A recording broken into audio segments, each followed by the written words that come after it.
Olá, para você que está nos assistindo, estamos iniciando mais um programa Ponto de Partida. Hoje conversaremos com o nosso amigo Robson de Souza, que é da Casa do Caminho, expositor espírita, e falaremos sobre o livro Obras Póstumas. Olá, Robson, tudo bem? Olá, Elisiane. Olá, você que está nos assistindo. Robson, quando a gente pensa nesse nome, né, Obras Póstumas, a gente pensa assim, que livro que é esse? Se ele faz parte da doutrina, se ele faz parte das obras básicas, o que você nos diz? Sim, o nome Obras Póstumas, o próprio póstumas, já é uma palavra derivada do latim e ela dá um entendimento de que é algo depois, que veio a posterior, que veio depois da morte de. No caso, a Obras Póstumas foi um conjunto de escritos do codificador, o professor Allan Kardec, que logo depois da sua desencarnação, 21 anos depois, eles publicaram, os amigos que frequentavam a Sociedade Espírita Parisiense, reuniu esses ensinamentos, esses escritos, informações, inclusive particulares do codificador, e publicou Obras Póstumas, que, na verdade, não faz parte das obras básicas, que nós conhecemos, as 5 obras básicas, partindo de 1857, o Livro dos Espíritos, até a última, a Gênese, foi lançada em 1869. E 21 anos depois, em 1890, nós tivemos o lançamento dessa obra extraordinária, cujo nome é Obras Póstumas, justamente porque foi depois da desencarnação do codificador. Robson, para lembrar o pessoal que está nos assistindo, quem foi mesmo Allan Kardec? Allan Kardec foi o organizador da doutrina espírita. Um francês estudioso, veio de uma família de magistrados, mas não seguiu essa carreira. Ele estudou na escola Yverdon, na Suíça, e é discípulo de Pestalozzi. E era um estudioso, lançou diversos livros, e a partir de algumas informações que foram chegando a ele por companheiros, ele se interessou pelo fenômeno espírita, aliás, o fenômeno mediúnico. E a partir daí, de um estudo científico, metódico, ele organizou a doutrina espírita. Então, hoje, nós sabemos que Allan Kardec é o que a gente chama de codificador da doutrina dos espíritos. Não é o fundador, é o organizador dos conhecimentos, porque a doutrina espírita, todo o conhecimento vem dos espíritos. Na época, houve uma boa aceitação, as pessoas aplaudiram, né, uma obra nova, novos conhecimentos, ou não? Pois é, Ligiane, você imagina que até hoje nós temos preconceitos, que a própria palavra já diz, preconceito é um conceito que se faz antes até de compreender, de entender. Agora, você imagina na época, né, século XIX, 1857, que foi a data marco em razão do lançamento do Livro dos Espíritos. Então, isso aí, para a sociedade, foi um verdadeiro escândalo, a ponto de, nessa obra mesmo, o Kardec ele vai citar o Auto de Fé de Barcelona, onde 300 exemplares do Livro dos Espíritos foi encaminhado e por censura, porque haviam diversos livros censurados, e os livros da doutrina espírita, e sobretudo esse primeiro, né, era um deles, foi queimado em praça pública. Só que, na verdade, a partir desse proibido de não poder ter conhecimento, acesso à informação nova que estava chegando, aguçou a curiosidade do mundo inteiro. Então o mundo inteiro passou a pedir exemplares do Livro dos Espíritos e hoje nós temos uma divulgação ampla da doutrina espírita através justamente da obra basilar, que é o Livro dos Espíritos, contém todas as outras e das demais, inclusive das obras póstumas, a qual é o tema do nosso assunto. Robson, então podemos dizer que um ato que seria um ato de repressão para acabar com o espiritismo acabou se tornando um ato de divulgação. Sim, justamente porque tudo que é proibido vai aguçar a nossa curiosidade. E as pessoas começaram a se perguntar: o que de tão proibido estava sendo incinerado em praça pública, eu quero então saber e conhecer. E a partir daí, e porque o ensinamento contido nessa obra é bastante racional, fala a nossa razão e traz informações, né, para a melhoria do ser humano, então a divulgação ela ganhou uma proporção muito grande a partir desse Auto de Fé de Barcelona, que está incluído nas obras póstumas.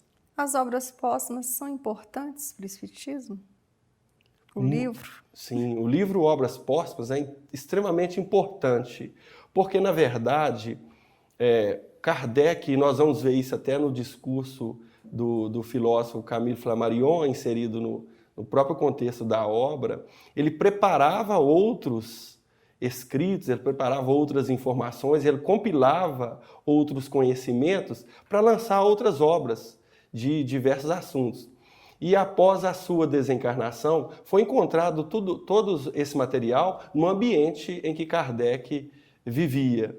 Então esse material foi juntado e ali se percebeu que tinham informações, de certa forma, inusitadas, que não foram tratadas nas 5 obras, ou foram tratadas de maneira mais superficial. Kardec, então, vai trazer essas informações em obras póstumas. Então é muito importante nós conhecermos, por exemplo, ele vai falar da importância, ele vai falar como se organizar o movimento espírita. Ele fala de como organizar o movimento espírita. Ele vai falar da importância da arte, por exemplo. O livro ele é dividido em capítulos ou, como você está citando, ele é dividido em assuntos específicos? São assuntos, na verdade, serão 2 partes específicas. Na primeira parte, ele vai tratar de assuntos doutrinários. Então, assuntos doutrinários, alguns deles até vistos nas obras anteriores, sobretudo no próprio Livro dos Espíritos, o Livro dos Médiuns, vai falar de Deus, vai falar da mediunidade, do corpo, do espírito, da matéria. E na segunda parte, ele vai fazer, nós vamos encontrar quase que a biografia de Kardec. E é importante porque nessa segunda parte, ele vai falar como que surgiu o movimento espírita, como que isso se deu com ele, e através de que despertou o ensejo dele pesquisar, dele averiguar os acontecimentos a respeito das mesas girantes e, a partir daí, formar um corpo de doutrina. Pode ser considerado o livro Obras Póstumas como as opiniões de Kardec, tipo um diário ou não? Na verdade, esses escritos, eles foram todos organizados. Kardec ele faz apontamentos em alguns itens. Em outros itens, nós vamos ver que foram interpretações dadas pelos espíritos e aqueles companheiros que organizaram, então eles pegaram e juntaram de maneira que o livro ele seguisse uma certa didática, como é todo o trabalho de Kardec. Obviamente não foi Kardec que organizou, mas o trabalho ali inserido, ele vai retratar esclarecimentos dado pelo próprio Kardec. O Espiritismo ele valoriza muito a fé raciocinada, né? A gente sempre percebe isso, esse chamado para a fé raciocinada. O livro ele trata desse assunto também, de fé raciocinada? Sim, nós vamos encontrar um capítulo específico, e esse assunto é um assunto muito interessante, porque quando nós falamos em fé, e aí a gente não pensa que a fé pode se aliar a uma razão. E a doutrina espírita, ela vai trazer uma fé onde nós podemos questionar.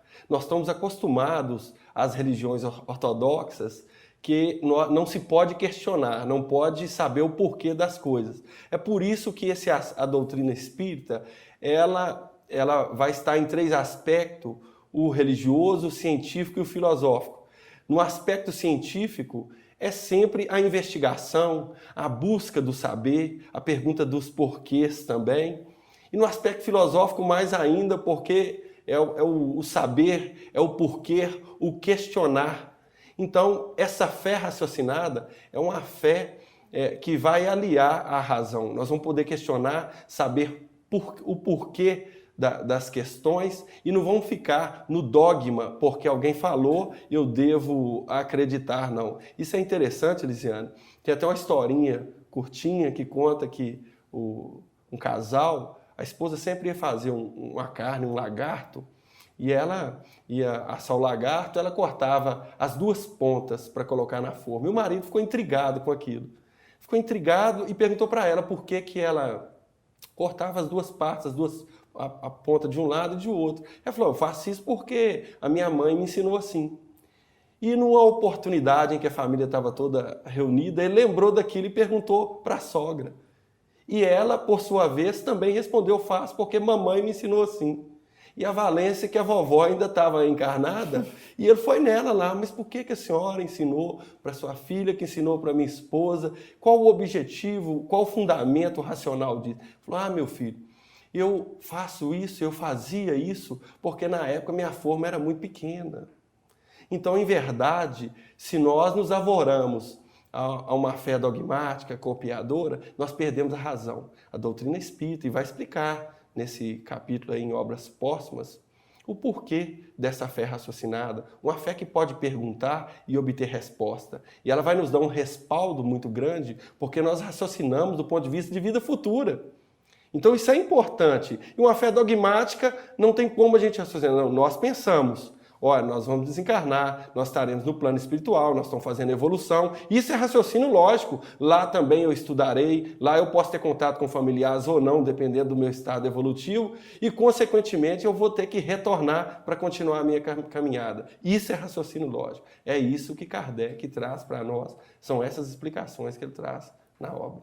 Robson, dentro das Obras Póstumas, tem mais alguma coisa assim, que é considerada essencial para a doutrina espírita? Sim, nós temos diversos capítulos importantes. Dentre eles, eu posso mencionar aqui o capítulo que chama o Projeto de 1868, porque Kardec ele vai prever que no futuro essa pureza doutrinária ela possa ser deturpada. Em razão disso, ele propõe a unicidade do ensino. Então, aquele mesmo ensinamento trazido aqui nesse ambiente brasileiro, levado a outro país, ele será o mesmo ensinamento e com a mesma facilidade de interpretação.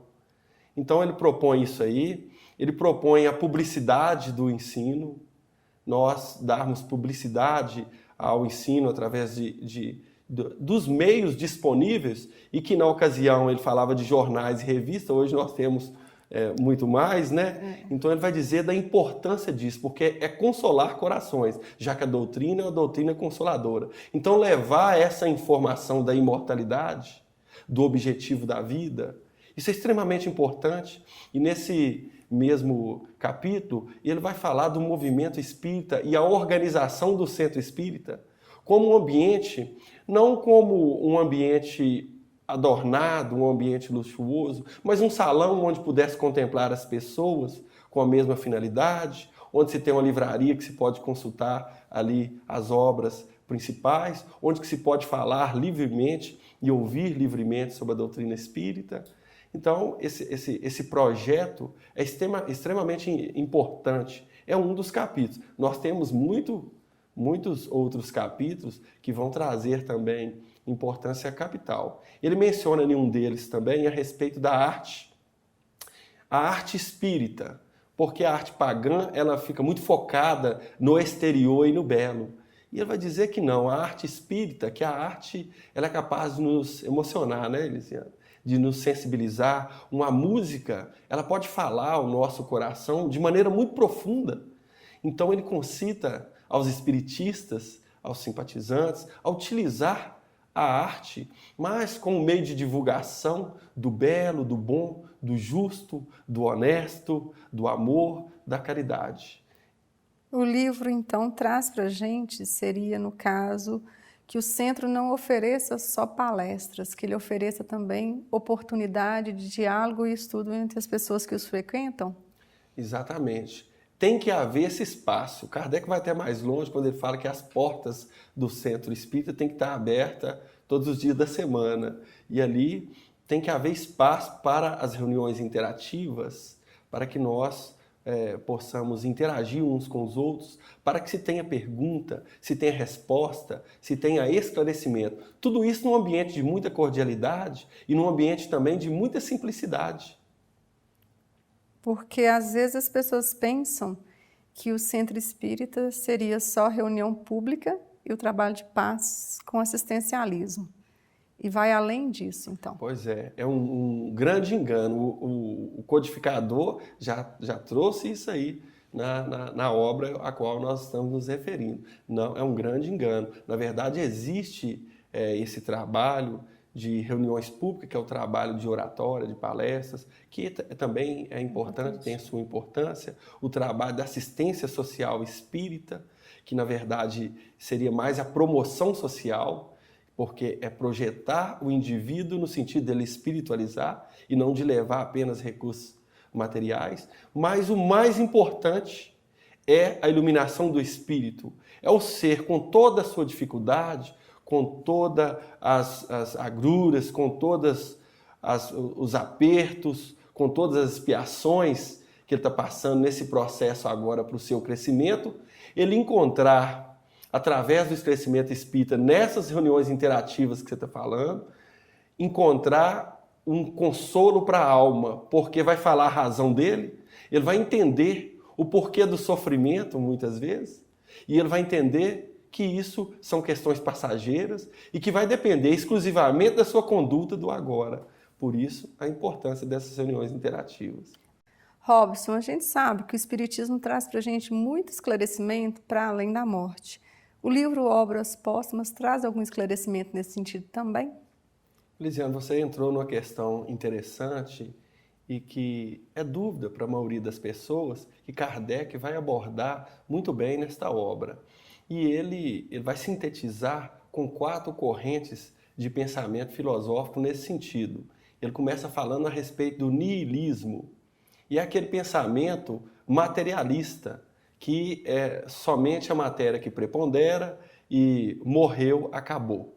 Não há nada além da matéria. E esse pensamento é difícil de nós concebermos ele do ponto de vista racional, mesmo porque ele dá ensejo ao aumento do egoísmo, né?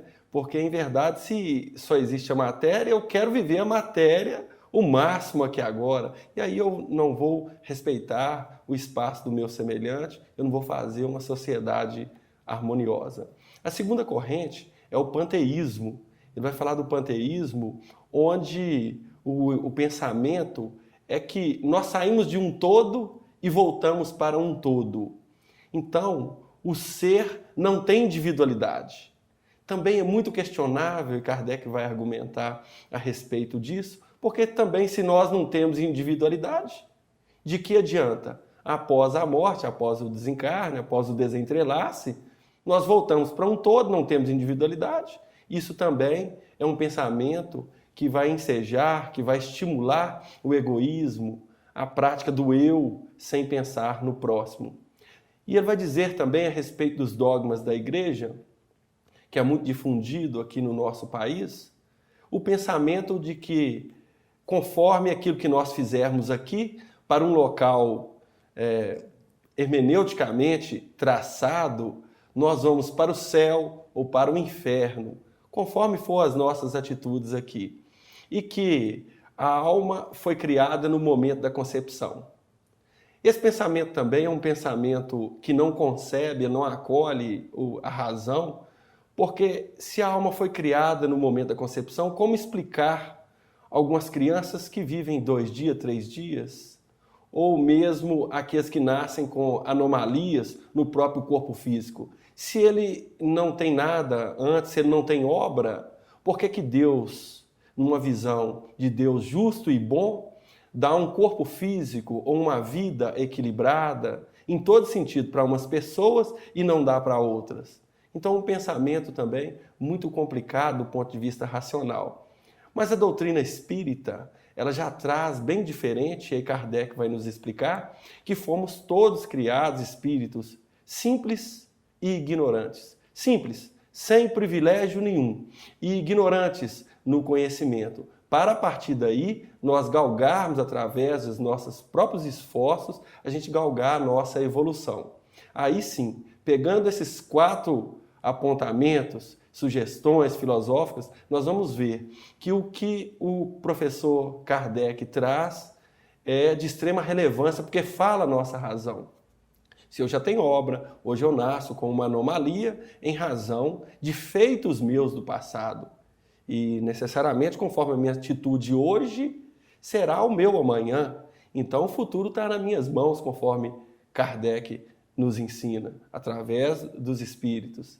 Aí, nesse sentido, é uma descoberta grande para a humanidade, esse prolongamento da vida material com a vida espiritual e a gente poder racionalizar a respeito disso, a gente entender a respeito disso, as nuances, como que ocorre do lado de lá e a necessidade do nosso retorno, porque você já imaginou como que nós teríamos as experiências que nós necessitamos ter para evoluir, já que fomos criados simples e ignorantes, com uma existência só? Impossível. Nós precisamos de várias, retornarmos, uma reencarnação após a outra, a fim de que nós possamos agregar valores intelectuais e, sobretudo, valores morais. Robson, uma das nossas maiores dificuldades é o orgulho e o egoísmo. A obra também trata desse assunto? A obra vai tratar desse assunto e o Kardec vai nos dizer, né, que são as principais chagas da humanidade. É o orgulho e o egoísmo. O egoísmo é, na verdade, filho do orgulho. O egoísmo, uma pergunta que aliás, é uma frase, né, que vai caracterizar bem o egoísmo, é tudo meu, para mim primeiro. E o orgulho, eu sou mais importante.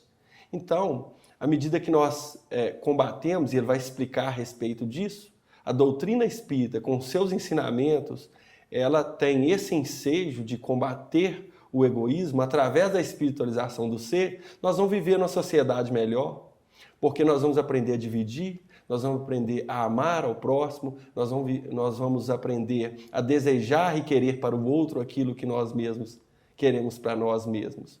E o orgulho é a exaltação da própria personalidade. Então a gente entende que é melhor do que o outro, quando na verdade o próprio Kardec vai explicar nesse capítulo, não tem melhor que ninguém, nós temos oportunidades diferentes e à medida que nós vamos sabendo aproveitar essas oportunidades, nós vamos crescendo, vamos melhorando. O próprio Jesus é o exemplo de humildade. E Kardec também vai citar algumas considerações sobre Jesus. Na verdade, então, quando a gente se propõe ao estudo tanto das obras básicas como das complementares, a gente está buscando a melhora íntima, seria isso? Exatamente. É importante nós buscarmos as obras básicas para que nós não tenhamos um conhecimento fragmentado. O conhecimento ele fica solto, muito fragmentado. Então a gente pega a obra básica porque ela é pedagogicamente instruída. Então é fácil para nós iniciar do Livro dos Espíritos, partir para o Livro dos Médiuns, depois o Evangelho segundo o Espiritismo, o Céu e o Inferno, a Gênese, para depois nós entendermos as obras complementares ou subsidiárias. É importante para nós começarmos dessa base, porque a partir dessa base nós vamos entender com clareza essas obras complementares. Ao passo que se nós já vamos direto em uma obra complementar, nós temos dificuldade, às vezes, de entender aquilo que o autor, encarnado ou desencarnado, está tentando nos instruir. Então, a partir desses conhecimentos, nós nos tornamos pessoas melhores. E uma pessoa se tornando melhor, ela é capaz de iluminar outras com seu exemplo. Tem algum cuidado que a gente tem que ter ao ler obras póstumas? Na verdade, nós precisamos entender, como nós falamos no início aqui, que esses manuscritos, essas informações, elas foram colhidas do ambiente em que Kardec vivia e trabalhava. Então, nós precisamos entender que muitas das informações que estão ali, a maneira que foram colocadas, não foi Kardec que colocou, foi os colaboradores, os trabalhadores da Sociedade Espírita de Paris, é que colocaram, que organizaram esses escritos. Então, na verdade, Kardec ainda estava ele estava analisando essas informações. Tanto é que ele não publicou. O Camille Flammarion vai dizer isso, que ele viria mais tarde a publicar outras obras, e ele até cita algumas a respeito de magnetismo, a comparação com o espiritismo e a ressonância entre um e outro, mas em verdade esses escritos que foram trazidos e organizados em obras póstumas, eles ainda estavam sobre o crivo de Kardec, sobre a observação de Kardec. Então é importante nós ressaltarmos isso. Alguns deles, talvez sobre o crivo do codificador, nem seriam inseridos em determinados trabalhos. Então a gente precisa ler, sabendo dessas questões.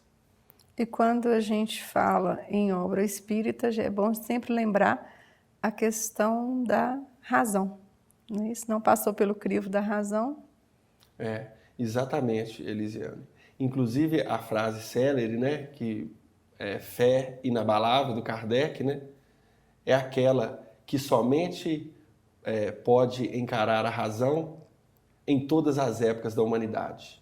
Então, tem que ter a razão, tem que ter o raciocínio lógico. Então, para nós mantermos essa fé raciocinada, ela tem que acompanhar com razão em todas as épocas da humanidade. E mais ainda, ele vai dizer, nos prolegômenos, ele vai dizer da importância dessa fé raciocinada e vai falar da importância de nós continuarmos estudando cientificamente. Então ele vai dizer assim, a doutrina espírita, ela é progressista.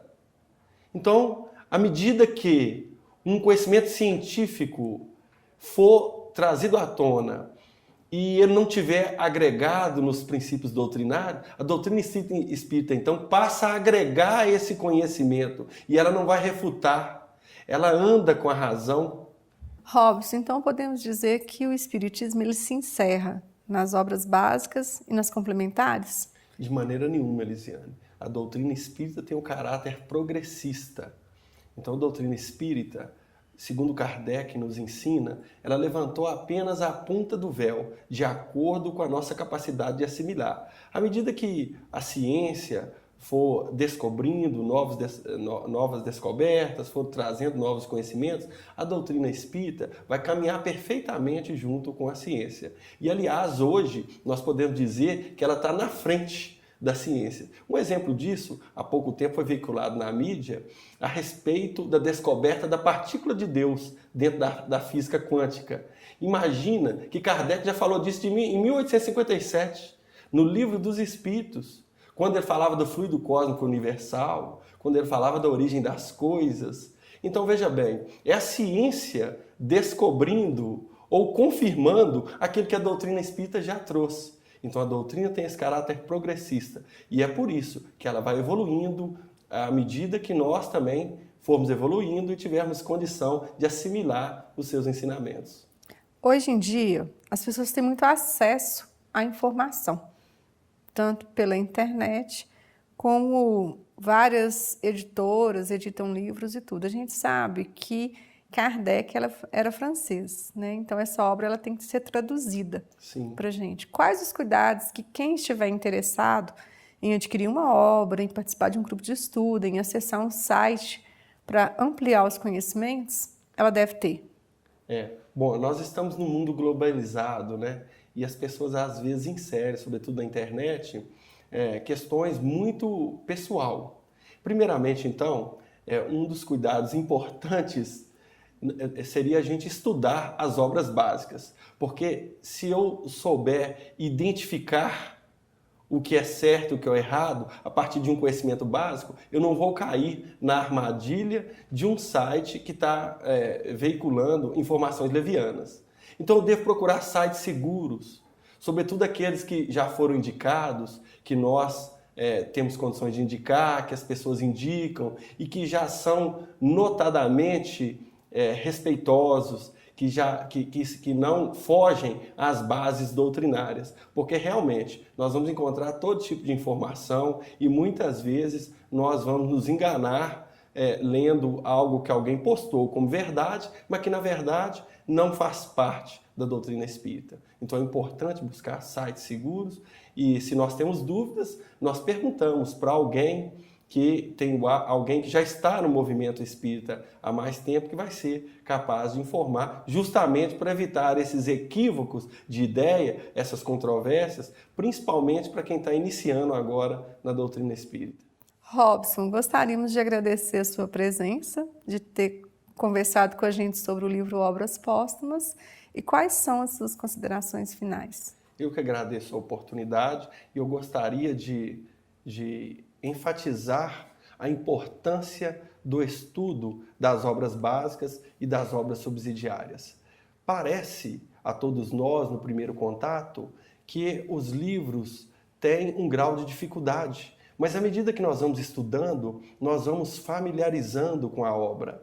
E, sobretudo, o estudo interativo, onde uma pessoa é capaz de esclarecer a outra. Então, que os companheiros possam se ingressar nesses estudos interativos a fim de que possam assimilar com facilidade o conhecimento espírita, que com certeza, conforme Kardec nos ensina, a partir dessas verdades, nós vamos nos tornar pessoas melhores.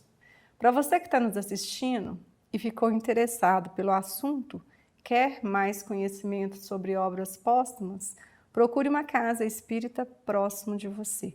Lá, se engaje num grupo de estudos, lembrando que o conhecimento sempre nos liberta. Até o próximo programa, Ponto de Partida.